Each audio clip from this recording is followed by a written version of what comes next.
প্রমাণ করতে পারলেন যে তারা আগামী দিনে ভোট দিতে পারবেন এই 20 লক্ষের মধ্যে, এবং কত মানুষ প্রমাণ করতে পারলেন না যদি একটা আপনি সেটা যেটা আছে আমার কাছে এখন ইনফরমেশন নেই।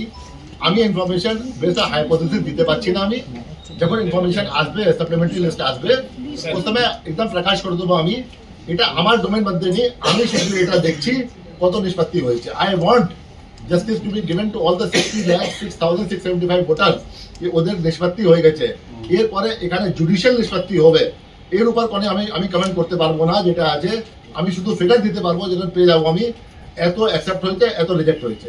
আর যে বি অ্যাকসেপ্ট রিজেক্ট হয়েছে ওখানে রিজন দেওয়া হচ্ছে। আগে আমরা 150 শব্দ দিয়েছিলাম, উইদিন 150 ওয়ার্ডস টু 1000 ওয়ার্ডস। ওরা বলছে 100 ওয়ার্ডস করার জন্য 100 থেকে 1000 ওয়ার্ডস আছে, ইয়া ইভেন ওয়ান আছে। ওরা লিখবে, রিজন লিখবে একটু কেন হয়েছে নিয়ে হয়েছে।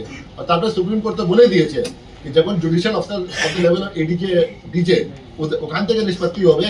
কোনো এক্সিকিউটিভ লোক যেটা আছে, নর্মালি কি আছে, ফর্ম 678 কি আছে, যদি ইআরও থেকে ভুল হয় তো ওটা আপিল হয় ডিও কাছে, ডিও থেকে আপিল আমার কাছে হয়। ওখানে যে আছে যে এখানে রিজেক্ট হবে বাই জুডিশিয়াল এডজুডিকেশন, ওদের কাছে থাকবে ট্রিবিউনাল যাওয়ার জন্য, যেটা অলরেডি সুপ্রিম কোর্ট অর্ডার মধ্যে দিয়ে দিয়েছেন, যেটা কাজ করছে অনারেবল হাইকোর্ট যেটা আছে ওখানে কাজ করছে জুডিশিয়াল অফিসার অ্যাপয়েন্ট করার জন্য, সিস্টেম তৈরি করার জন্য। ও সিস্টেম তৈরি করতে গেলে একটু টাইম লাগবে। ওখানে সিলেকশন আছে, তারপরে ওখানে বসার জন্য আছে, পরিকাঠামো তৈরি করতে হবে, ডকুমেন্টস তৈরি করতে হবে, কিরকম হবে না হবে, একটা ইউনিফর্ম এসওপি তৈরি করতে হবে। It is exclusive the function of judiciary. এখানে আমাদের হেল্প শুধু আছে, লজিস্টিক সাপোর্ট দেওয়ার জন্য, অন্য সাপোর্ট দেওয়ার জন্য, but judiciary is already moving on that front.